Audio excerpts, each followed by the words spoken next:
you got to do something weird, and then I see like Murky staring at me. I don't know if this studio is rigged. It'll be like whatever Trick says, just gotta go.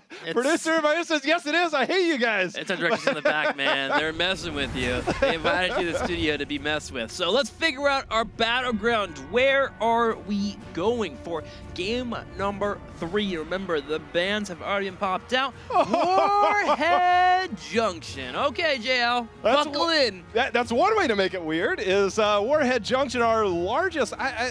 Would we say it's the largest? I mean, it's probably the largest and one of the most complex battlegrounds in the sense that there's double bosses on there that are very spread out. You have these nukes, these warheads that spawn, and they spawn in different locations and random locations, and there's so much global pressure around it. I remember when we had the showdown, the Warhead, or the showdown back, the Machines of War showdown, that's what it was, and Dignitas showed like, hey, let's play a bunch of globals, and you know, we've seen some changes to when the nukes spike up. It's just a very complex battleground that if you're not prepared for it, this could be something that could work in Zero's favor. Okay, so just because we've seen so much crazy, before we do the draft, I want to hear your crazy hero that you expect to see on this battleground. I just said I don't want to see Zagara, but I think this is actually one of those Zagara's better best if you're looking to push, but it's got to be a late draft pick if you're going to do that. You've got to make sure that you have the setup potential for it.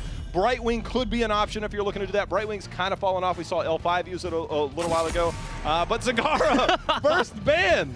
eStar says no. J-How, you will not coach Zero to victory here.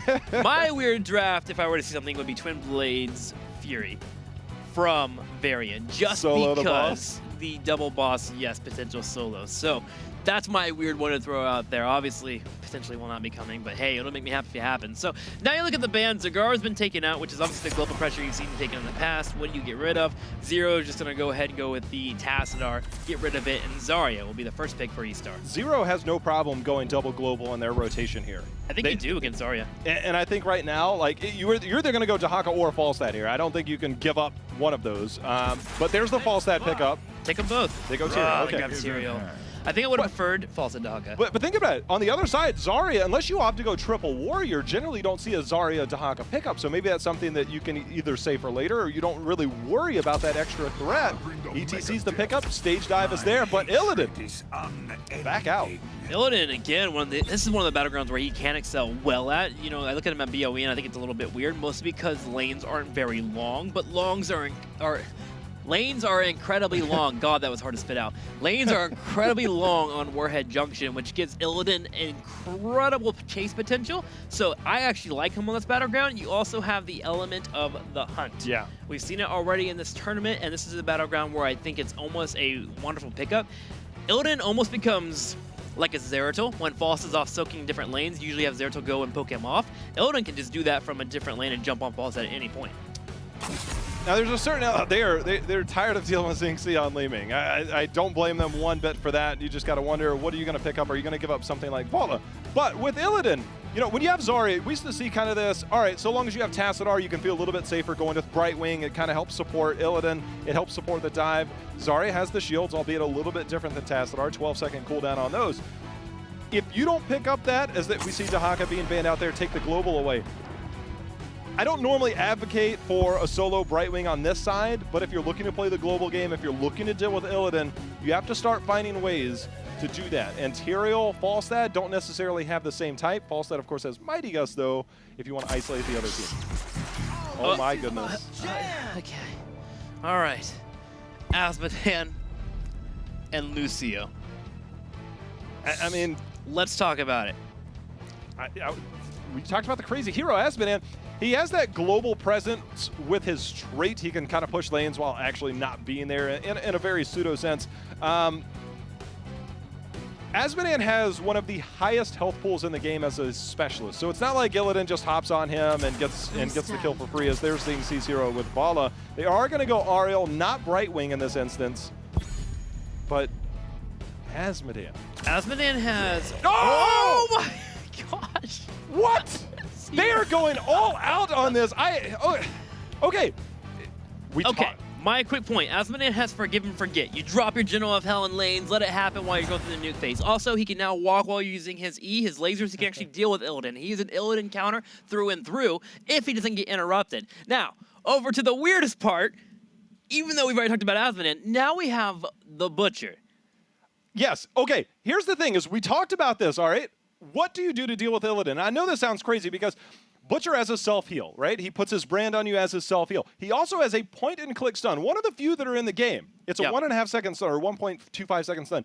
He has that in his arsenal. It's a little bit longer cooldown, but you have the availability of if Illidan decides to go in, you hit that E, and now you also have the availability to gust the rest of the team away. You also have the Lamb to the Slaughter, so if Illidan dives in, does he have that counter? Yes, you have Crystal Aegis available. You're still going to have a hero that's stuck in the back line, so you have options available to you. If you can coordinate a dive in from Illidan and say a mighty gust the rest of the team away, even if it's used as a disengaged tool, you now have tools available to you to deal with that Illidan dive comp. It's a little bit tricky. The Asmodean, I think, as you said, now that he has that movement ability available to him, you have options available to you.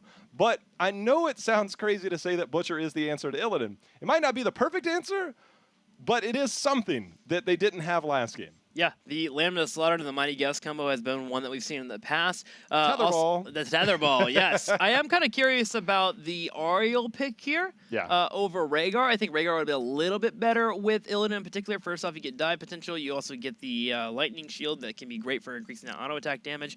But also because Asmodean is great against Ariel. You have a very hard time actually dealing with the heals that you need to get because you don't get any damage on Asmodean. It's just far and he just keeps shelling stuff at you, and they can eventually engage whenever they want with Butcher.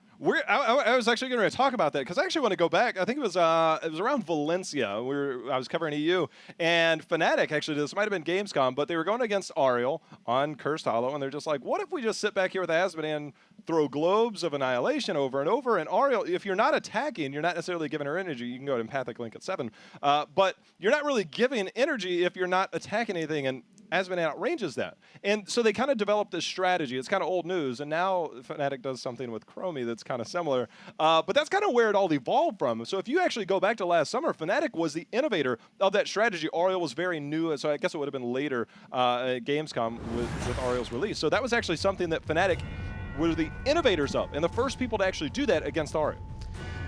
We'll see if that strategy will work out here. 4-0. I look over to eStar now that we've talked about all the weird picks and how it all works out, and I can see the potential of what it becomes an actual team fight, but I think eStar right now just has so much momentum on their side. They have incredible control. Their Savage player on Illidan has been spectacular. If they can play around the Butcher, get that cleave out that he puts down, make sure not to deal with the Mighty Gust Falstad, they can chase for days and take out members. I think you need to open up the battleground a little bit, and from there, eStar should be very comfortable.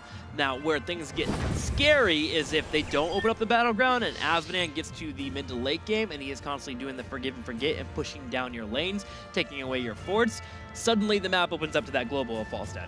It just 3 Diablo heroes there at the bottom tier. And the Butcher and Asmodean, this is just something we don't see that often. Butcher, his trait on this map is actually kind of difficult unless you get kills. It's a little bit difficult, and it's very late game by the time you complete it. It's much more difficult to rotate between lanes to get those meat stacks. At 125 stacks, you get that bonus attack speed, you get that extra damage from all that built around there, so we'll see if he manages to get that far in the game.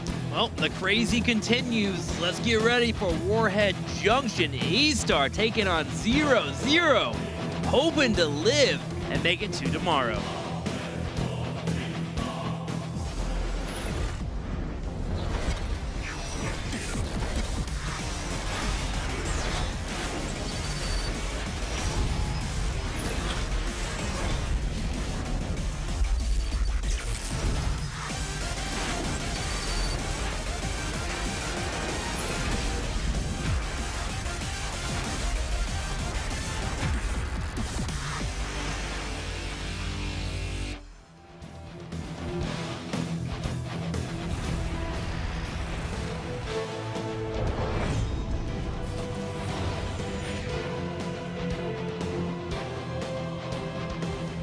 We are Warhead Junction. Jay, how we're in game number 3. Can you introduce our team to the red side? I can introduce you to M on Butcher as the camera is following that guy, and GD going to be on Falstad. Melody C on Asmodean, and the rest of the members will be there. eStar, though, on the other side. Yep, they're in the blue. Keep an eye on Savage, the guy with the X there. He is our Illidan player, H on ETC. He will be leading the charge for his team, and Zing C here.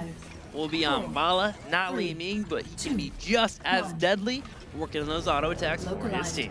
Well, we'll have to see how this goes, and if you're Falstad, you got to start considering at level 4 what you're going to go with. I think going the Lightning Rod build to build up that shield against somebody like Illidan is kind of what works. Hammer gains, if you're looking to have that self-sustain in lanes, might work for you. Asmodean also going for that globe talent that if you hit heroes, it increases its damage. It is a questing talent. Once it's completed, it really amps up in damage. Oh, and there's Butcher. That's what he does. Illidan, we're gonna have Butcher charge in, gonna focus down Zarya, and it's gonna be an immediate pickoff. So solid play.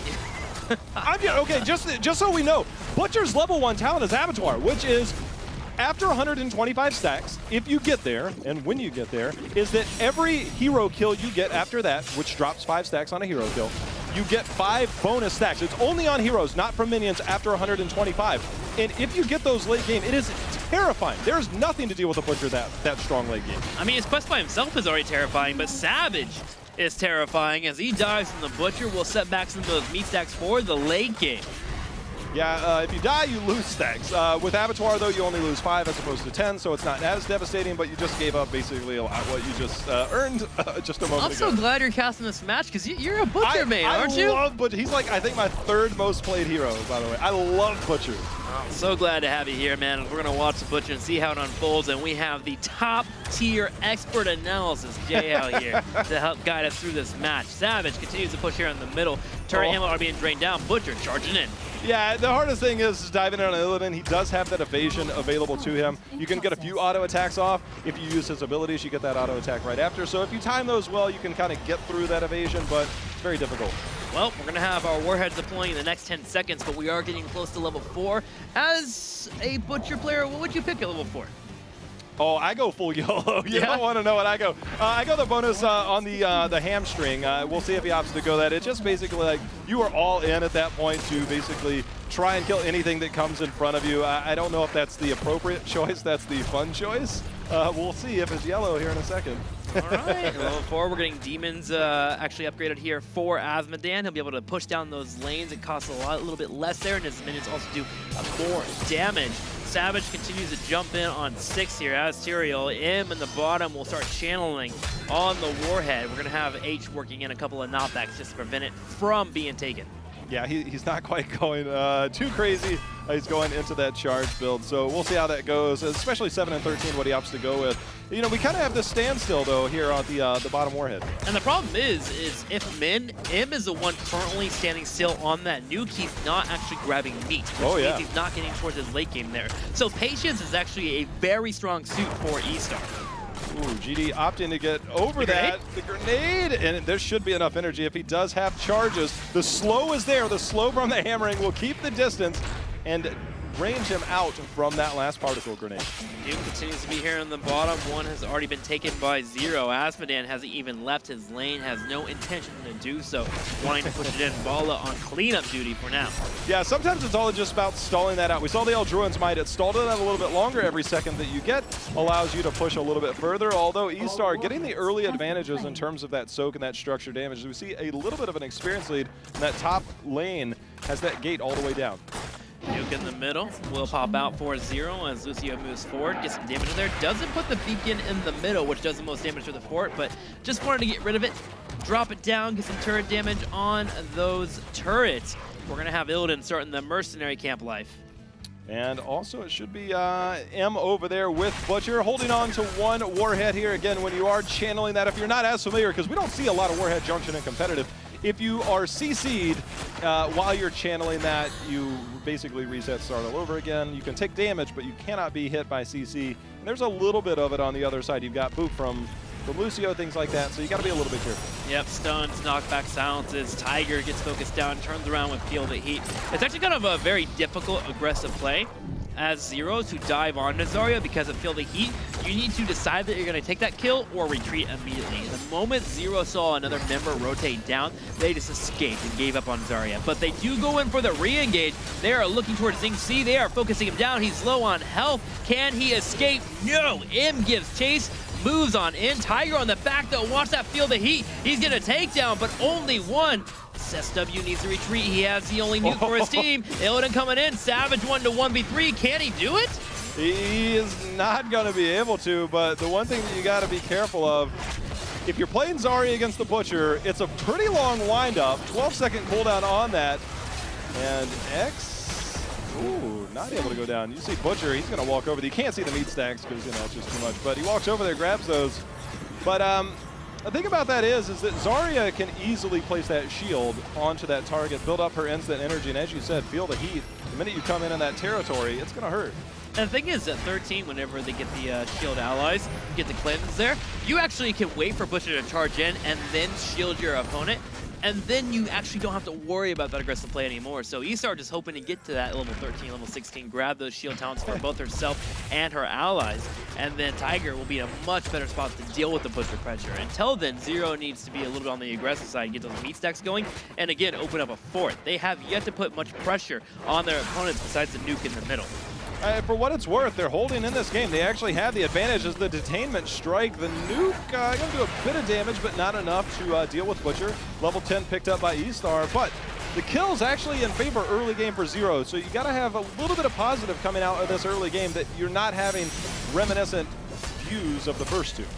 Yeah, we have the hunt on the board for Illidan. He's going to spread out and work on grabbing these nukes. 4 for the taking for our teams right now. Falset flows to the bottom. GD here to work on some attacks. Seijai comes in, does not connect, but puts H in a position to where he can start fighting for his team. Random Vengeance into a Hungering Arrow. Tyrael's going to be using Sanctification. Here comes Tiger with the movement. He does have his Explosion Zone available. It was almost a blessing in disguise, but X going in deep, and there's the lamb to the slaughter, and that will deal with Illidan. The nuke was dropped. We see one in return on defense. 6, got to be careful. In the middle of all that, the interruption on the sound barrier has been there, so that is still available if they choose to engage. Big Mighty Gusto, Zero moving in. H on the back right, Explosion Zone used to slow it down. M on the back left, working in the attacks. H is out instantly. eStar turning around this fight underneath the fort of their opponent. Poor Lucio, I have heard him say, let's break it, and then it gets interrupted every time they go to do that, which is why he ended up falling there. So good job on getting these interrupts for eStar to deal with Lucio. That could have been a lot worse for eStar. Melody did grab a 4 on the top left, though, and even if he doesn't escape here, that's still worth it. Trading out your life for a fort, if you are Asmodan, is incredibly handy. Savage will move on in and get a takedown. GD's up here to start working in some damage. Illidan should be able to start retreating, unless Butcher gets the engage. Butcher does get the engage. No Lamb of Slaughter for 24 seconds. Can Savage get away? No, he's focused down.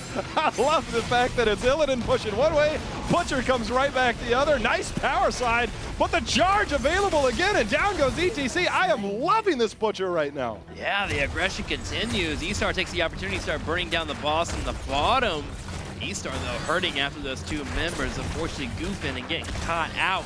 Zero will grab their own boss to the very top, and one thing that the Butcher can excel at is burning down a boss. His auto attacks hurt. More meat stacks he gets, the stronger his auto attacks, and I'm telling you, it's looking possible that he's going to hit those 125 stacks. Melody C getting caught out. The Rain of Vengeance locking him down, but double nuke's going to be put here. Neither taking down the well. Okay, there it goes. The second one did. But the impact damage, not quite taking down too much. Boss, though, will be approaching. That's going to have to be defensed. Yep, it's going to be defended here as Zero's going to rotate all members back home as a Hearthstone away, which will give Illidan and ETC a chance to deal with that boss in the top lane. And eStar takes the opportunity to control the map. They're grabbing Hellbats, working on any mercenary camps, maybe looking for a pick on Butcher in the middle as he rotates in to grab more of those meat stacks.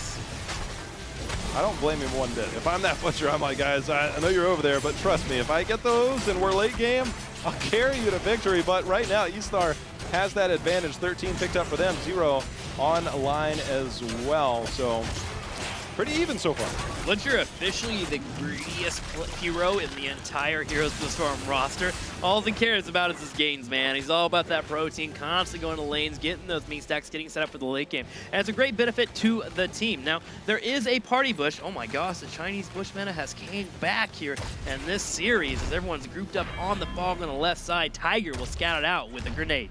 Yeah, that's scouted out there. It almost feels like we're hitting the bingo trifecta of all the things that are going on in this game. The Warhead up at the top picked up. Again, that is ETC, who has the global available to him. So playing a little bit of that global game. He's using the nuke to capture the camp. that is new. Zero in goes in for the engage. The explosion zone is gonna push the Butcher away. Stage dive comes in, connecting with the opponents. Was that a clever bait by H? Big power slide onto the wall. Tao getting taken down as well. Savage should be able to chase here. H continues to move it forward. Yeah, they're trying, but the detainment strike nicely done there. Tao, he's going to try and wall ride his way out of there. He's going to make it out of there. Falstad went down in the meantime, but that is an interesting use of the nuke. I think I kind of like it. I think it was a bait. I think he dropped the nuke to get the nuke global pressure to go on the battleground, because the moment that happened, the Butcher charged on in, and then he just stage dived. I think that would just complete chest level, high level play. Listen, I love going in as the Butcher, but diving in under your enemy team's wall that still has ammo, and then you have no escape, as we saw a great expulsion zone was used to lock him in. You've now given up a lot more. This heat should fall.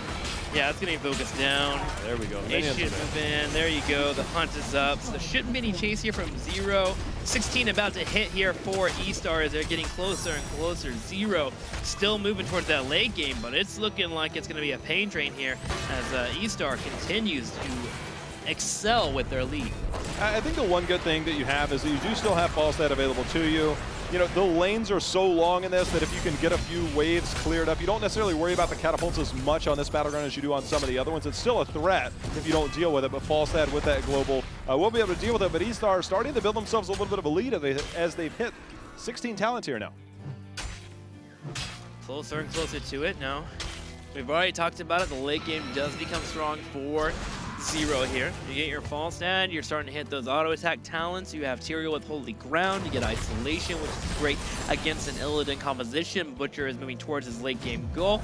Sadly, I don't know what the meat stacks are, but I'm assuming it's closer than he is not closer, right? It's probably around, what, 80 to 90 stacks at the moment if he's been running his lanes well enough, and they've also got a number of kills, so he should be closer than normal. We do have H in the top left. Potentially the focus here of Zero. Butcher charges in. There's the Lambda Slaughter. He is silenced, and he is dead. Well, you can isolate heroes that way. That's one way to gather those meat stacks. And at 16, ETC has something called Imposing Presence, which deals really well with auto attack heroes. GD. But GD going in a little bit aggressive. The cleansing shield there in the hut is used, and Falstad all alone goes down. I'm not real sure about that one. eStar gets the pick off, and I do want to yell really quickly. I did see that tweet. That tweet was hilarious there. Fresh beats here for Zero, but Zing C in trouble. The beats have been dropped. The Soundbear will finally connect for the first time in this game for a good fight. Can him make it work? Nope, he is dead. Six in trouble on the left side. Melody C also being chased by Savage. Yeah, and X is continuing to go in, and I think he dove a little bit the wrong way. There's the movement speed, but the power slide in is going to secure the kill on to Azmodan, and now 4 nukes are on. Line in the hut going in. They're going for the win. Going hard right now. They have catapults already in the core. The shield's already been broken down. For 20 seconds, we will now be having Butcher on the field. The only damage is Falstad. He does have Mighty Gust in 8 seconds. They need to get Illidan off their core. This is the hope for Zero. This is the only way they can actually stay in this tournament if they kill their opponents. But Savage isn't going to allow them the opportunity, and eStar will walk away with a 3-0. Wow, so we've seen it now that you can get one kill in that mid to late game with Illidan and just instantly go on that kill. And as you said, with those catapults and everything, that lane open up, it just made the push a lot easier. But Illidan, the best core dive hero, China, bringing the flavor today. Bringing the flavor. Savage playing a fantastic Illidan, keeping up with the aggression. The global hunt really working out as well. I love the variety that Zero brought to this tournament. Sadly, it just wasn't enough. eStar, obviously, just a little bit of a higher level. They're just coordinating much better. They're making sure to have their solid plays here. They pulled out a Murky, for God's sakes, in a best-of-5 series. So eStar obviously deserving this win. But again, shout out to Zero. They took a roster here that many did not think would get very far, and they made it to day 2, to the last match of the day. So kudos to them. But now we get to see eStar as they take on the Koreans. You know, they came up just a little bit short. They look great in their first 2 games against MVP Black. They're going to have time for redemption tomorrow, but it's setting up to be one heck of a final day in the Eastern Clash. I can't express how much I love the Eastern region. It's just so great, and we'll see more of that action tomorrow. That's right. We will see more tomorrow. Thank you all for watching here. The second day of the Eastern Clash has been a blast. We'll see the finals tomorrow.